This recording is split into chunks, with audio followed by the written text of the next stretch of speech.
할렐루야. 우리 옆에 분들하고 또 한번 인사합니다. 주님께서 당신을 지키시고 도우시길 원합니다. 주님께서 당신을 지키시고 도우시기를 원합니다. 아멘. 할렐루야. 우리 오늘 말씀을 이어가기 전에 한번 요한계시록 17장 14절의 말씀, 오늘 영적 전쟁과 또 모든 함께 이어지는 결론적인 말씀인데, 우리 17장 우리 14절의 말씀을 먼저 같이 읽고 함께 말씀을 이어가도록 하겠습니다. 함께 읽습니다.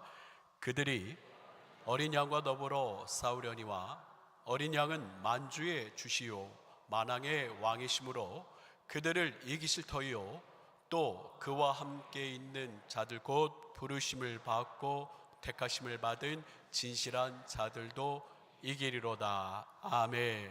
할렐루야. 저를 한번 따라하겠습니다. 주님께서 승리하셨습니다. 할렐루야. 또 저를 따라합니다. 주님을 따르는 우리도 반드시 승리합니다. 주님을 따르는 우리도 반드시 승리합니다. 할렐루야. 그렇습니다. 오늘 우리는 함께 영적 전쟁이라고 하는 제목을 가지고 요한계시록 13장의 말씀을 함께 여러분과 나눌 것입니다. 지난주에 여러분들 요한계시록 12장부터 14장까지는 요한계시록 전체를 아우르는 핵심 요약, 하나님의 구원의 역사의 핵심 요약이다라고 말씀을 나누면서 이 12장의 이 해산하는 여인의 고통에 대해서 말씀을 나눴습니다. 우리 한번 12장의 내용을 보시면 해산하는 여인의 고통과 그 여자의 아들을 삼키려 하는 사탄의 공격, 그리고 광야에서 그 여인과 또 남은 자손들 모두 성도를 보호하시고 양육하신다라고 하는 주님의 그 돌보심에 대해서 우리가 함께 말씀을 나눴습니다. 오늘은 특별히 이 영적인 전쟁, 요한계시록 12장 17절의 말씀으로 시작하는 영적인 전쟁의 방향, 그리고 이 패턴이 어떻게 진행되는가를 우리가 함께 요한계시록 13장을 중심으로 나눌 텐데, 우리가 읽은 본문입니다. 또 다시 한번 요한계시록 12장 17절 같이 한번 읽습니다. 시작. 용이 여자에게 분노하여 돌아가서 그 여자의 남은 자손 곧 하나님의 계명을 지키며 예수의 증거를 가진 자들과 더불어 싸우려고 바다 모래 위에 서 있더라. 그렇습니다. 하나님의 영광의 거처에서 쫓겨난 사탄은요, 여인의 남은 자손 곧 하나님의 계명을 지키면서 예수의 증거를 가진 자들과 이제 치열한 영적 전쟁을 준비하고 싸우려고 합니다. 오늘 우리가 함께 나누는 이 요한계시록 13장에서는 이 영적 전쟁이 어떻게 치러지는지, 이 사탄은 어떻게 하나님의 백성들을 핍박하고 하나님의 백성들로 더욱더 예수님을 믿지 못하고 영접하지 못하고 예배하지 못하도록 하는지, 이 상징적으로 이야기를 해주고 있는 부분을 이야기를 나눌 것입니다. 이 하늘의 전쟁에서 패배한 이 땅으로 쫓겨난 사탄 용은요, 이제는 직접 싸우지 않고 두 짐승을 자기 대리인으로 이렇게 세우고 싸웁니다. 요한계시록 13장에서는 두 짐승이 나와요. 첫 번째 짐승은 바다에서 올라오는 짐승, 그리고 이게 1절부터 10절까지의 말씀이고요. 두 번째 짐승은 11절부터 마지막 절까지 땅에서 올라오는 짐승. 이 바다에서 올라오는 짐승과 땅에서 올라오는 짐승을 대리자로 세워서 성도들을 핍박하고 또 환난과 고통 가운데서 예수님을 온전히 구주로 영접하지 못하도록 배교하도록 그들은 우리에게 영적 공경을 가해온다라고 하는 것입니다. 첫 번째 짐승은 이 사탄의 권세를 받아서 성도들을 핍박하는데, 우리 13장 1절의 말씀을 한번 봅니다. 이 첫 번째 용은 바다에서 올라옵니다. 짐승이. 근데 뿔이 10이고 머리가 7이고 그 뿔에는 10 왕관이 있고 그 머리에는 신속모독하는 이름이 있더라 라고 하나님의 백성들과 전쟁을 치르는 첫 번째 짐승, 바다에서 올라오는 짐승이 이미지를 그려보더라도 아주 흉측하게 머리가 7이고 또 뿔이 10인데 거기에는 왕관을 썼고 하나님을 신속모독하는 그런 글들이 적혀있는 이 바다에서 올라오는 짐승. 그런데 이 13장 1절을 해석해 주는 요한계시록 17장 9절의 말씀이 있어요. 이 짐승은 어떤 존재냐 하면 그 일곱 머리는 여자가 앉은 일곱 산인데 10절에 일곱 왕이라고 이야기합니다. 여러 신학자들의 의견에 의하면은 오카비누스 황제로부터 시작을 하여서 또 기독교인들을 박해하는 네로 황제, 또 도미티안 황제, 앞으로 일어날 여러 이 로마의 황제들을 의미한다라고도 이야기하지만, 계속해서 우리가 역사 가운데 주어지는 이슬람의 살라딘, 또 전 유럽을 공포에 집어넣은 히틀러라든지 여러 많은 그러한 군주들에 대해서 상징적으로 이야기한다라고 이야기하죠. 다른 하나는 아직 이르지 아니하였으니 이르면 반드시 잠시 동안 이르리라. 11절 전에 있었다가 지금 없어진 짐승은 8대 왕이니 7 중에 속한 자라. 그가 멸망으로 들어가리라. 12절 같이 한번 읽습니다. 시작. 내가 보던 10뿔은 10 왕이니 아직 나라를 얻지 못하였으나 다만 짐승과 더불어 임금처럼 한동안 권세를 받으리라 라고 이렇게 얘기합니다. 즉, 이 첫 번째 바다에서 올라온 이 짐승은 여러 왕들, 여러 세상의 권세들을 상징적으로 의미한다라고 이야기를 해요. 위대한 유명한 리차드 보컴이라고 하는 신학자는 뭐라고 이야기하냐면, 자신이 신이 되고자 하는 우상 숭배적 국가 권력이다 라고 이렇게 해석을 하는데, 로마 제국에서부터 현대에 이르기까지 악한 영은 세상 권세를 가진 자들을 이용하여서 하나님을 거역하게 하고 또 그들을 섬기게 한다는 거예요. 여러분의 역사를 통해서 우리는 확인합니다. 로마 황제들의 아주 잔혹한 기독교인들의 박해, 또 여러분들 일본 선교의 역사를 보게 되면 엔도수샤큐의 침묵에서 아주 일본 통치자들이 무섭게 도요토미 히데요시부터 시작을 해서 수많은 막부들이 엄청나게 무서운 핍박을 해나가는 그런 권력자들의 조직적이고 시스템적인 핍박들, 이슬람의 칼날 아래 신앙을 저버리고 코란을 따르라고 하는 그 공포 가운데 기독교를 배교하게 하는 그런 무서운 핍박들이 있었습니다. 또 공산주의는 유물론에 입각하여서 신은 없다라고 이야기하고 신을 부정하게 하고 신앙을 따르는 자들을 죽음으로 몰아넣는 그 세상 권세자들의 핍박이 바로 이 첫 번째 짐승의 영적 공격이다라고 그렇게 이야기들을 합니다. 하지만 여러분, 성도들이 있는 환난과 고통 가운데서도 믿음과 인내를 통하여서 신앙을 지킨 줄 믿으시길 주님의 이름으로 축원합니다. 요한계시록 13장 10절에서 보게 되면 사로잡힌 자는 사로잡혀 갈 것이요 칼에 죽을 자는 마땅히 칼에 죽을 것이나, 뒷부분은 같이 읽습니다. 시작. 성도들의 인내와 믿음이 여기 있느니라. 요한계시록 17장 14절을 우리가 처음에 읽었습니다. 그 악한 영들은 어린 양 예수 그리스도를 공격하고 예수 그리스도를 대적하고 예수 그리스도를 믿는 주의 성도들을 영적으로 전쟁으로 공격을 하지만 우리 주님은 이기십니다. 그리고 또 주님을 따르는 우리 모든 성도들도 함께 이기는 줄 믿으시길 주님의 이름으로 축원합니다. 이처럼요, 사탄은 아주 잔혹한 방법으로 그들의 권세와 세력으로 기독교를 말살하려 하고 또 핍박하려 하는 것을 우리는 보게 됩니다. 하지만 그들의 핍박은 우리 믿음의 귀한 순교자들로 하여금 더욱더 신앙을 지키게 하고 믿음 안에서 영적 승리를 이루게 합니다. 근데 이제 11절부터 13장 11절부터 두 번째 짐승이 나와요.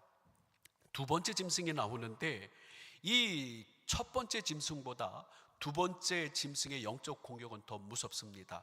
우리 한번 13장 11절의 말씀을 한번 볼까요? 시작.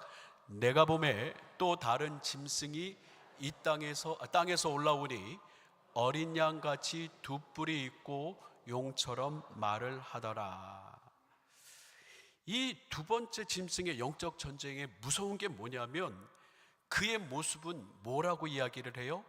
어린 양 같다고 이야기합니다. 우리에게 친숙하고 또 우리가 사모하고 흠모하는 아주 정말 무섭지 않은 그런 어린 양으로 이 두 번째 짐승이 표현되고 있어요. 그런데 이 두 번째 짐승은 우리를 기만합니다. 우리를 또 미혹하고 현혹해요.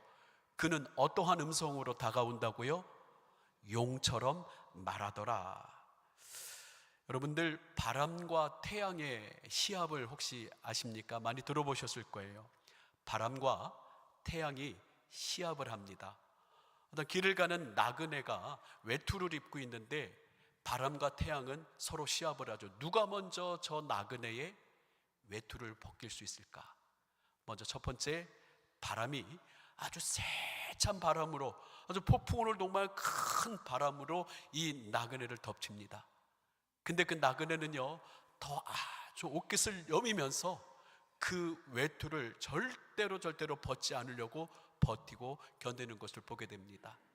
바람이 세차게 불지만요.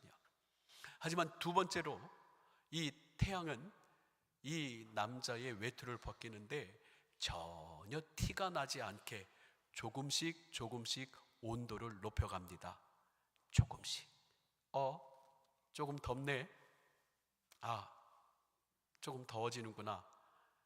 전혀 무섭지도 않고 전혀 흉측하지도 않은데, 거세지도 않는데, 이 남자는 언젠가 또 이 올라온 온도 때문에 더워서 이 옷을 벗고 말죠. 결국은 태양이 그 남자 나그네의 옷을, 외투를 벗기고 맙니다. 신학자 빌이라고 하는 사람은 이 두 번째 짐승의 무기는 종교적 기만이다 라고 이렇게 이야기합니다. 무섭게 핍박하고 억압하고 죽음의 고통으로 우리를 예수 믿지 말라고 폭력적으로 큰 권세를 가지고 공격해오는 그러한 첫 번째 짐승과는 다르게 이 두 번째 영적 전쟁은 우리를 더욱더 힘들게 한다는 거예요. 하나님 없이도 행복할 수 있다라고 속삭입니다. 복음의 언어를 쓰는 것 같지만 알맹이는 세상의 성공을 이야기합니다. 돈 많이 벌어야지, 높은 지위에 올라와야지, 성공해야지 복 받는 거야. 예수 믿고 성공해야지, 세상의 성공을 이야기하면서 진정한 복음의 알맹이는 쏙 빼놓는 이 두 번째 짐승은 우리에게 미혹하고 유혹하면서 우리들의 욕망을 끄집어내면서 우리 믿음의 신앙을 배교하게 만든다라고 하는 거예요. 여러분들 많이 보신 분도 있고 또 많은 목사님들이 이 책을 읽고 좋은 통찰력을 얻었는데, C.S. 루이스의 스크루테이프의 편지라고 하는 그런 책이 있습니다. 한번 여러분도 읽어보시면 참 재밌는데요. 이 고참 악마가 있어요. 아주 경력이 오래된 악마가 자기의 조카 악마 워무드에게 이야기를 합니다. 우리는 정체를 숨겨야 된다. 우리의 방침은 당분간 우리 자신을 감추는 것이어야 한다. 환자가 네 존재를 모르게 해야 돼. 물론 그가 너를 믿지 않는다는 사실이 우리에게는 큰 이익이 된다. 귀신이 어딨어? 마귀가 어딨어? 지금 내가 살고 있는 이곳에서 그저 나에게 잘 먹고 잘 살고 성공하고 입신양명하면서 이 세상에서 성공하는 게 우리의 목적이 아닌가? 그냥 큰 환난이 아니더라도 우리에게 조용히 속삭이면서 우리를 미혹한다라고 이야기합니다. 사랑하는 성도 여러분, 이 요한계시록 13장의 영적 전쟁의 하이라이트는 바로 오늘 우리가 읽었던 본문 16절에서 18절의 666에 대한 이야기예요. 같이 한번 내용을 한 번 더 확인하며 읽어보도록 하겠습니다. 시작. 그가 모든 자, 곧 작은 자나 큰 자나 부자나 가난한 자나 자유인이나 종들에게 그 오른손에나 이마에 표를 받게 하고 누구든지 이 표를 가진 자 외에는 매매를 못하게 하나니 이 표는 곧 짐승의 이름이나 그 이름의 수라. 지혜가 여기 있으니 총명한 자는 그 짐승의 수를 세어보라. 그것은 사람의 수니 그 수는 666이니라 라고 하는 이 666에 대한 이야기를 해요. 많은 이 종말론자들 또 많은 이단들이 이 666을 가지고 사람들의 마음을 많이 현혹했습니다. 뭐 미국에 베리칩이 있는데 그 베리칩을 받으면 666을 받는 거랑 똑같으니까 베리칩을 받지 맙시다. 여러분, 베리칩이 666인가요? 그러한 형태로 갈 수도 있지만 그것이 그거다라고 하는 것은 너무 성격 해석을 좀 과장되게, 좀 무리하게 하는 겁니다. 이 666에 있어서 가장 중요한 것은 뭐냐면 우리의 삶의 자리에 교묘하고 아주 정말로 무섭게 우리를 미혹하고 유혹하는 사탄의 전략이 들어있다라고 하는 거예요. 이 성경에서 뭐라고 이야기합니까? 17절의 말씀 보면은 이 표를 가진 사람 외에는 뭐를 못하게 한다고요? 매매를 못하게 한다. 그렇습니다. 우리가 먹고 사는 문제, 경제적인 문제를 가지고 공격해 옵니다. 오른손이나 이마에 666을 표를 받아 이 표를 받지 아니하면 매매를 할 수가 없어. 이 세상 먹고 살기 힘들단 말이야 라고 이야기를 합니다. 우리 위대한 설교가 존 파이퍼는 이야기해요. 인본주의와의 전쟁이라고 하는 겁니다. 유대인들은 이 666을 딱 들으면 숫자적인 그들의 어떤 게마트리아라고 하는 그러한 숫자 놀이가 있기 때문에 금방 알 수 있다라고 이야기합니다. 이 666, 이 히브리어로 알파벳이 있는데 히브리어 알파벳 알레베스 김메달레 와우자 헤스테수요라고 하는 이 쭉 알파벳이 있는데 이 알파벳은 하나하나마다 숫자를 갖고 있어요. 뭐 A는 뭐 60, 뭐 100, 1000 하면서 알파벳 하나하나마다 숫자를 갖고 있는데 그 숫자를 조합해 보니 이 네로라고 하는 이름, 그리고 카이사르, 네로 황제라고 하는 그러한 이름으로 해석될 수 있다라고 많은 신학자들은 보편적으로 이야기합니다. 그러면 단순히 이 666이 네로 황제를 의미하는 것이냐? 우리에게 뭐 어떤 이마나 손에 어떤 문신을 하는 행위가 아니에요. 이것은요, 우리가 먹고 살아가는 데 있어서 우리의 편의를 위해서 어느 소속 가운데 어떤 정체성을 갖고 어디에 소속되어 있느냐라고 하는 문제, 소속의 문제예요. 우리는 하나님의 인을 받은 하나님의 성도들인 줄 믿으시길 주님의 이름으로 축원합니다. 하나님의 인을 받은 사람들이에요. 그러면서 우리 옆에 분에게 한번 이렇게 이야기하겠습니다. 666 받지 맙시다. 시작. 666 받지 맙시다. 목사님, 아주 이건 먼 미래의 이야기가 아닙니까? 아니에요. 이 두 번째 공격은 먼 미래에 어떤 권세자가 세상의 경제를 움직이면서 내 말을 들어야만, 이 666인을 받으면 우리 편에 소속돼야만 먹고 살 수 있다, 그 얘기가 아니라 지금 내 가족이 나에게 이렇게 얘기합니다. 물질을 따르고 예수님을 부인하라고요. 나의 직장 상사가 나에게 직장의 승진을 위해서 그 주일날 왜 교회를 가냐고, 나랑 골프도 치고 나랑 등산도 가고 낚시도 가고, 당신 승진하려면 교회 나가지 말고 좀 나랑 좀 어울리자라고 이야기합니다. 또한 세상에 정치적으로 힘 있는 자, 권세자들이 자기에게 소속된다면 당신은 더욱더 먹고 살기에 더 편할 수 있을 텐데 왜 자꾸 그렇게 시간을 허비하며 주일날 교회를 가냐고, 교회를 나가지 말라 합니다. 타협하자고 합니다. 아주 교묘한 방법으로 우리를 미혹합니다. 우리의 지금 삶의 자리에서 너무나도 많은 바로 666의 상징이 우리를 영적으로 공격하고 있다라고 하는 거예요. 첫 번째 짐승이 큰 폭력과 또 여러 가지 핍박과 환란으로 이 국가의 권력으로 우리를 핍박하고 영적 전쟁을 걸어온다면, 이 두 번째 짐승, 땅에서 올라온 이 짐승은 어린 양의 모양을 하고 있지만 바로 그 속은 용의 소리를 내며 우리에게 심각한 미혹과 유혹으로 먹고 사는 문제로 우리의 소속이 자기의 소속이 되게 한다라고 하는 거예요. 여러분, 이 요한계시록 전체 영적 전쟁의 중요한 패턴, 가장 중요한 핵심이 있습니다. 여러분, 오늘 제목 밑에 뭐라고 적혀 있죠? 영적 전쟁 밑에 뭐라고 적혀 있습니까? 배교라고 적혀 있습니다. 그렇습니다. 권력의 힘으로 사람을 굴복하고 핍박하든 경제적 유혹과 또 사회문화적 미혹함을 통하여서 성도들을 온전히 성도되지 못하게 하고, 이 공격의 최종 목적은 뭐냐면 바로 배교예요. 배교. 더 이상 예수님 믿지 않을 거야. 더 이상 교회 다니지 않을 거야. 하나님 구원이 어디 있습니까?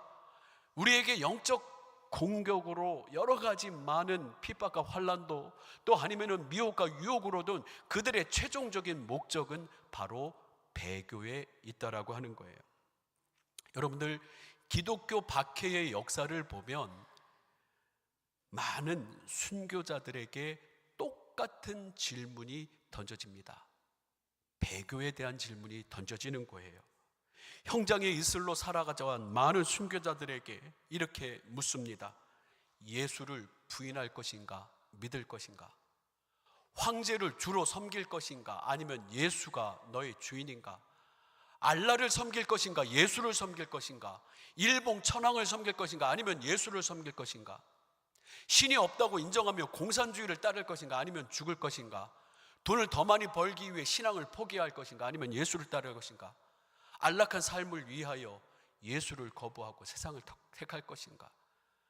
요한계시록 13장에 나오는 이 두 짐승의 가장 최종적인 목적은 너희는 너희의 안락과 편안함과 생명을 위해서 바로 예수 그리스도를 부인할 것인가 아니면 따를 것인가 묻는 이 배교의 문제가 가장 우리 영적 전쟁의 심각한 핵심이라고 하는 것입니다.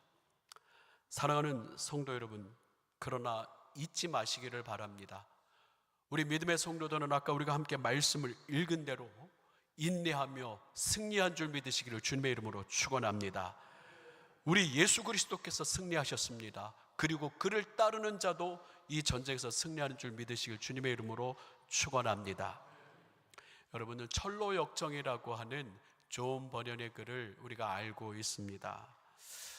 믿음의 순례자들이 이제 주님의 귀한 또 천국을 향해서 나아가는 이 귀한 철로역정, 많은 곳에 이르러서 유혹하고 또 핍박하고 환난과 여러 가지 공격들이 있지만 잘 견뎌내면서 이기면서 나아가는 그러한 순례자들의 모습을 보죠. 이들이 허영의 시장이라고 하는 그러한 곳에 머물게 됩니다.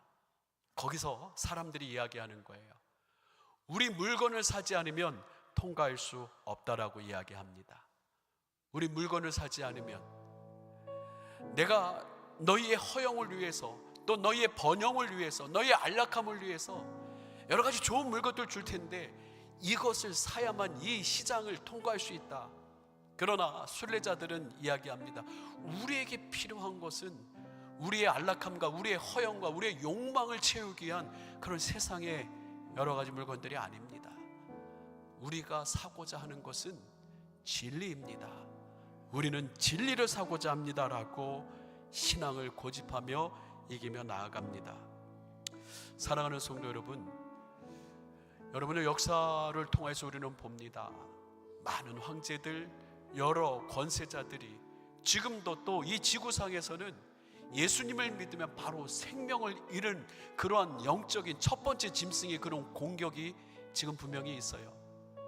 하지만 우리 믿음의 사람들은 이 땅에 발을 딛고 살면서 교회 나가면 예수님 믿으면 죽는다고 이 대한민국 땅에서 그런 소리 안 합니다. 하지만 더 무서운 영적 공격은 이 두 번째, 어린 양의 모습을 하고 있지만 용의 목소리를 하며 우리로 하여금 미혹하고 유혹하며 세상의 안락과 편안함을 위해서, 물질을 위해서 예수님을 조금 비껴두고 하나님을 조금 멀리하고 세상에서 조금 더 즐기라고 우리를 영적으로 미혹하며 공격하는 두 번째 짐승, 이 666을 받음으로써 더 잘 먹고 잘 살아야 된다라고 우리에게 미혹합니다. 하지만 사랑하는 성도 여러분, 믿음의 인내와 신앙의 정결을 지키시기를 주님의 이름으로 축원합니다. 우리 마지막으로 한 번 더 요한계시록 17장 14절의 말씀을 같이 읽고 함께 찬양하며 나가기를 원하는데요. 우리 요한계시록 17장 14절 함께 읽습니다. 시작. 그들이 어린 양과 더불어 싸우려니와 어린 양은 만주의 주시요 만왕의 왕이시므로 그들을 이기실 터이요 또 그와 함께 있는 자들 곧 부르심을 받고 택하심을 받은 진실한 자들도 이기리로다. 아멘. 할렐루야. 사랑하는 성도 여러분, 이 땅은 지금 그냥 편안하고 안락하고 또 아무런 영적 전쟁이 없는 상태가 아닙니다. 우리 믿음의 사람들은 지금 우리가 많은 영적 공격에 지금 처해 있다라고 하는 것, 어떠한 수단과 방법을 다 동원해서라도 이 악한 사탄은 우리로 하여금 배교하게 하려고 하는, 예수님을 떠나려고 하게 하는 그런 공격을 펼치고 있어요. 그러나 믿습니다. 오늘 이 귀한 요한계시록 17장 14절의 말씀처럼 예수님 승리하셨습니다. 할렐루야. 그리고 주님을 따르는, 부르심을 받고 택하심을 받은 진실한 우리 모든 홍은의 성도들, 우리도 함께 이기며 참된 승리의 노래를 부를 줄 믿습니다. 여러분, 주님의 이름으로 사랑하고 축복합니다. 우리 같이 함께 우리 6월절 어린 양의 피로라고 하는 찬양으로 우리는 승리를 선포하며 주님 안에서 이 영적 전쟁에서 이기기를 소망합니다. 함께 찬양합니다.